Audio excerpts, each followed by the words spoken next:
Welcome to Toffee TV, proudly back for the season by Ladbrokes, and we're looking ahead to the game on Saturday. Back at Goodison Park, it feels like ages, absolutely ages ago. We're playing Tottenham Hotspur, of course, in the Premier League. I'm here with Rob, and yeah, Tottenham. Are you confident? Can't wait. Well, I don't know. It's just it's a massive game, isn't it? Because you know, it's the we want to have 1-2 by the end of it, don't we? Yeah, well, that will help, yeah. So that's well, it's going to be a big barometer to the start of the season, isn't it? As to, I always think, and I always say, this is where the real season starts. We've come out the international window. The squads are all settled, and this is probably why the window needs to start shut before the season starts. Spurs have obviously brought in a few players recently. I'm not sure how many of them will be going into the first team, but obviously they've got different like issues now. Like Llorente's come in, so now they've got someone they can bring in for the last 20 minutes of games, a bit more of a focal point, more of a target man. So they've obviously got stronger as the window has played out. I just think, looking at this now, we get a real idea of where we're going to be for the rest of the season. We're coming to a really big part of the. And I know the whole season is, but you're looking at Tottenham, Man United, League Cup, Europa League games. It's from now on, it's practically three games a week now, and it's going to be really, really intense. And we come back with a really, really big game. Spurs are a good side, a very high intensity side who I don't know what state we are finding them in terms of, is it the right time to play them? Have they had those three sort of warm up games? But I suppose they started the season. They played Newcastle opening day, beat them quite convincingly 2-0, quite comfortable. But then since that, they've had the curse of Wembley, haven't they? A defeat to Chelsea and a draw with Burnley. So you just wonder whether playing away suits them more.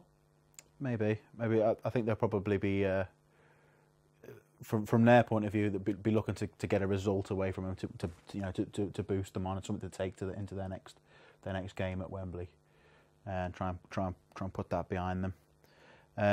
But they are a good side. I don't think there'll be many finish above Spurs this season. Put it that way. Do you think? Do you not think the Wembley thing will?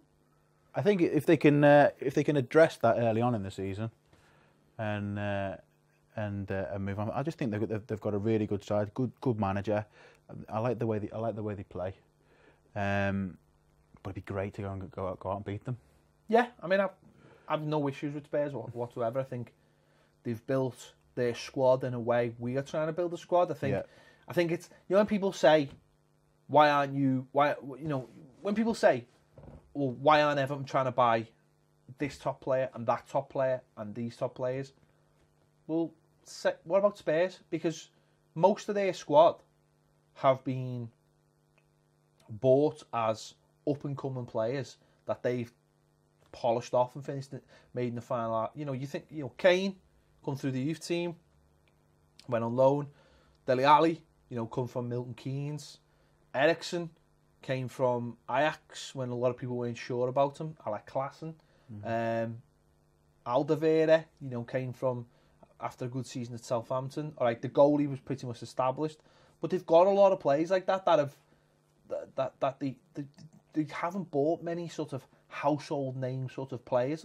They've got a few now, but they've made them, and I think that's what can give us optimism for the future. Also, they're not someone who've thrown loads of money at it, whether it be in fees or wages. And I think Spurs are doing it the right way. Obviously, they're moving into a new ground, and that's why Wembley now suddenly becomes a factor. But I think they are a good way of looking at it. That if you get a manager in who's tough but fair, pushes everyone on and says to everybody, do you know what? We're going to do it my way, and it's going to get results. And if you're on board, you're going to get personal results out of it, whether it be England or highest Premier League goal scorer or whatever those things are. And I think that mirrors our situation really well. Yeah, I'd agree with that. I'd say they're just a little bit ahead of where we want to go. We're sort of following a similar model. You know, and by the time we move into our ground, if we're kind of punching at the level that they're punching at, certainly last season, you know, that's a dream scenario for us.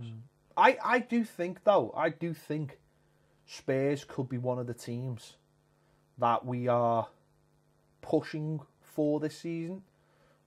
I'm not saying we will. I'm just saying that if anyone drops out of the top 4, it could be Spurs because of Wembley. And I know it can be written off, and I know what you're saying. They might go there and start winning, and that will help. But I just think that everyone who goes to Wembley will treat it like a massive game. There'll be teams that won't have been to Wembley, won't have been to the new Wembley, or won't have been there for a while, and they'll go and really enjoy the day. And I think players will rise to that. And I think what they had last year at White Hart Lane, small, intimidating, a little bit like Goodison, and they used it to the best way possible. They are a high intensity football team, and I just wonder whether playing at Wembley will just take that little bit out. And I think in the Premier League, certainly at the high level, it's percentages, very, very small percentages. And I think if you fall just below where you need to be, especially if you're a high pressing side, I think that can catch up with you, and they may be one of the teams that we can catch this season. Maybe. I think the Wembley thing. Another issue with that will be you touched on it before when you said there'd be a lot of clubs that haven't been to the new Wembley yet. So the fans that they take with them are probably going to look to, you know, it'll be a big day out for a lot of the fans that maybe haven't been down there yet. So I mean that could cause them problems. But I think it's going to come down to how quickly they can address that issue. If they pick up a couple of wins on a bounce early on, the longer it goes on, the more it potentially could be a problem. And then probably you would be looking at them thinking, well, maybe we've got an option whereby we win our home games and we can surpass them. Maybe. Yeah, I think I just think under the circumstances, it's obviously not going to be their home. It's never going to be their home. You know, it's going to be their home for a season, and maybe by the time they get used to it, they'll be moving out and going into the new. Yeah. And then they'll have to do that all again and get used to a new stadium and the perimeters and all the rest of it. But I think in away games, this is where they're going to be at the best, and I think defensively, fantastic, really good mix of strength and guile, and you know the fullbacks.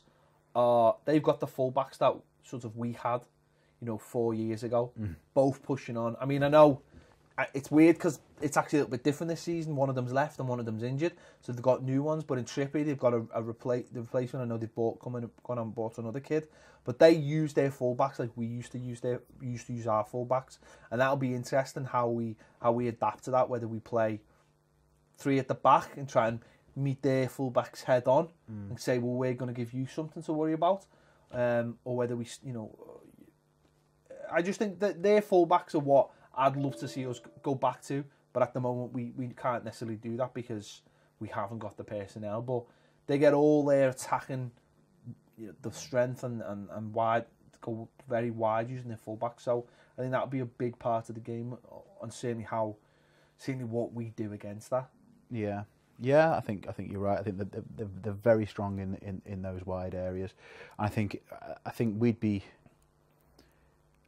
on the left hand side. I'm more confident in us being able to do that. What you talk about there, but I just don't know if we've got the player on the right hand side to be able to do that. Like, you worry about us bombing on. We'll give you something to think about. I think we might have to be a little bit more sensible. That's the problem, isn't it? Because in Baines, we've got someone we've already seen play against Walker for City. No problem. No problem. Their old player, and he dealt with him quite comfortably. But that was an away game, and then at right back you've got no natural attacker to. You've got someone like Holgate who you can say, well, you'll defend all day, and that's fine. That's maybe a way we'll go. We'll say, well, we'll defend. We'll have Holgate in there, and we'll defend like we did against Man City, and then maybe play almost like the away team and break. But again, we don't look like we've got the right options at times in the right places. You look a little bit unbalanced as well if you start thinking about it like that. I think they've got to be quite sensible. I think they'll probably opt for a flat back four against these, and look to break on them. I would say, just purely because they've got a lot of pace in them wide areas. I don't think we can afford to leave space in by pushing wing backs on at the moment. And I'm just not convinced that on the right hand side at the moment. I'm not convinced we've got wing backs. I think that's half the problem, because like we've seen at Chelsea, the minute you start playing wing backs and they start pushing you back, suddenly you've got 5 at the back, which is great if you just want to try and hang on all game. But if you're at home and you're trying to pick up points against someone who you see ultimately as a rival, that's not good enough. And you're right, I think a flat back four will suit us probably more. Play Holgate maybe as right back and say, well, he's not going to go forward, but put someone in front of him who is going to go forward, or certainly have someone on the right hand side, whether they're playing up front, who can work up and down. You've got to find the width somewhere else though. If you play that flat back four. Oh well, that's what I'm saying. You've got to find it somewhere else, and that'll be interesting to see where he finds it from. Whether he plays, 2 up front and has a natural wide man, but again, that's where we're sort of lacking at the moment, isn't it? We haven't got any natural width in as a winger. Okay, we've got Morales, who's a crying ass, of course. Special shin pads. We've got Lookman, who could do that job maybe. Vlasic, you just don't know. Does he come into it? Is he going to give him a debut? Is he going to say to him, play on the left or play on the right and give me that width? Or is he going to go with 3 up front and the width coming from a Sandro or a Rooney, or is he going to push Calvert-Lewin wide? I mean, these are all the questions now that we're going to have to start asking. This is our squad. There isn't any more room for manoeuvre. Yeah. And that's Mashiri. Or was it Mashiri? Or was it the phone jacker? The Mandarin is said it himself the other day. Now it's time for this team to gel. Yeah.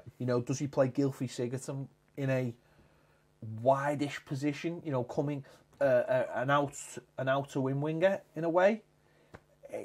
This is what we're going to see over the next few weeks. We're going to see this team now starting to gel, like Mashiri said, and settle into a way of playing. That's the most important thing. That is very much the most important thing now. Settling in a way to play, looking at a team that Koeman envisaged in his head. Yeah. It doesn't have the centre forward he wants, but it does have Dominic Calvert-Lewin. So it does have a player that he wants, I think, because he's already been playing it. All right, it doesn't have the centre back, but that doesn't matter. We've got a centre back. He just wanted more. So this team now has to start settling down.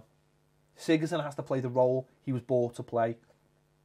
Klaassen, Rooney, Sandro, they all have to now start playing in the roles that the manager envisaged them playing. And that's the most important thing, I think, now. Stop.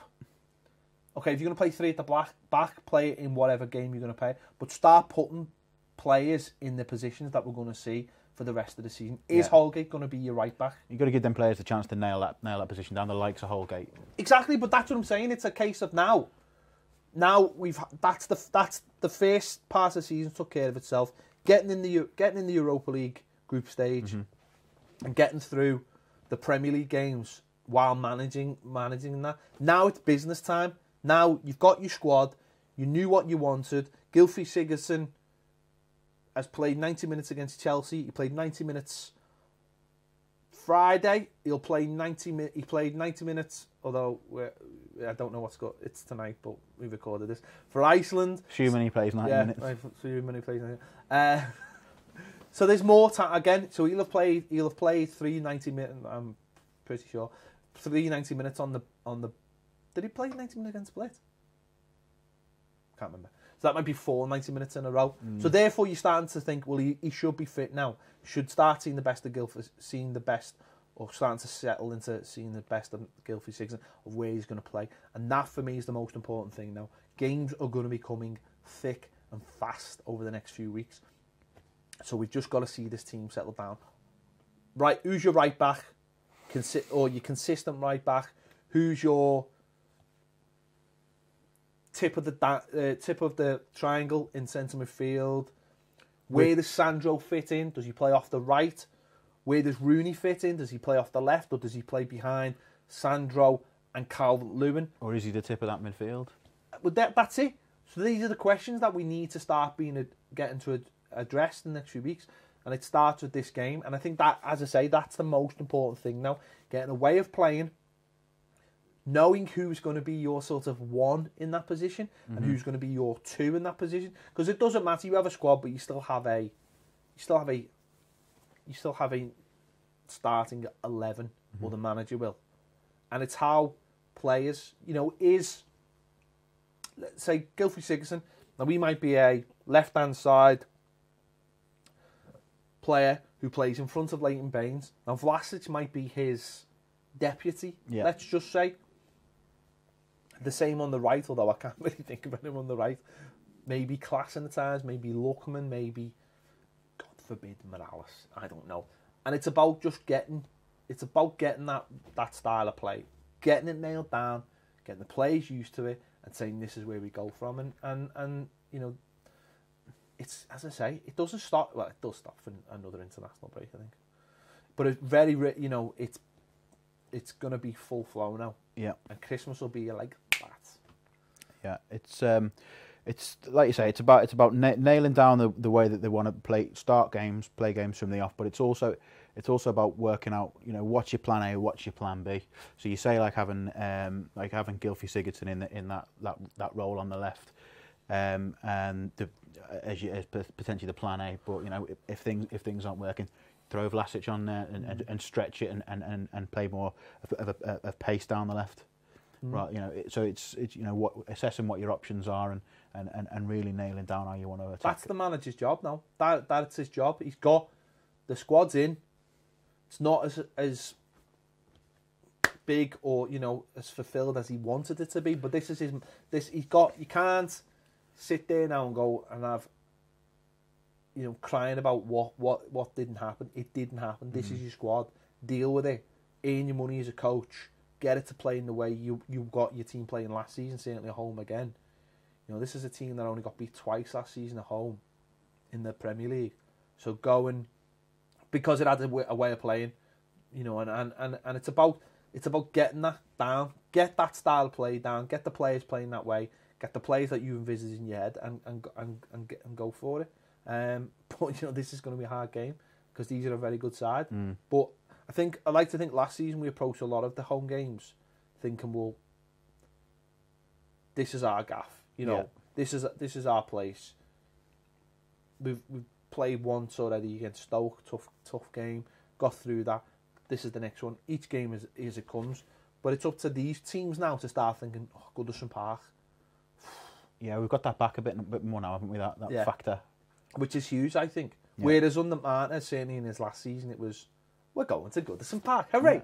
Yeah. That's what it felt like. Everyone, that's what away teams felt like. They must have going to Goodison sound, keep them quiet for 20 minutes. Fans will get on the back. Yeah, happy days. It's not necessarily like that. If it's 0-0 in the 89th minute, we could win this. Yeah, yeah. They don't teams don't think like that now. They think keep them quiet for 35 minutes and the fans will be. Yeah. I'm gonna go. I think this might be a draw, or maybe a. Well, I think it's gonna be a close game. I really do think it's gonna be a close game. I think it will be tight, and I think Everton will approach it to keep it tight. I think that's what they'll want to do. And I'm going to be optimistic, and I'm going to say we'll win it 2-1. A tight win. Yeah. As I say, I don't think Spurs have got going yet this season. So, and I know come off the back of two poor results. I think from their point of view, even though they did play well, I think having those two poor games will be it'll be on the back of their mind. So yeah, I'm gonna go for maybe a draw or maybe just a tight win. But we'll have to wait and see. We'll have to see what this new Everton is starting to look like. I think that's the big thing. Let us know your thoughts in the comments. Are you positive about this one? And how do you think all those those players are going to start fitting together now and gelling as we move into a very, very busy part of the season? Let me know in the comments. Thanks for watching Toffee TV. Don't forget, get on Patreon and check us out if you haven't already, because it's good and there's more videos, and that's it. And also, another little thing, you're also paying for these videos in a way because you're helping us keep the lights on. and the telly on. So, yeah. There'll be a link coming up. Thanks for watching Toffee TV. Thanks for Rob for coming in. I'll see you later.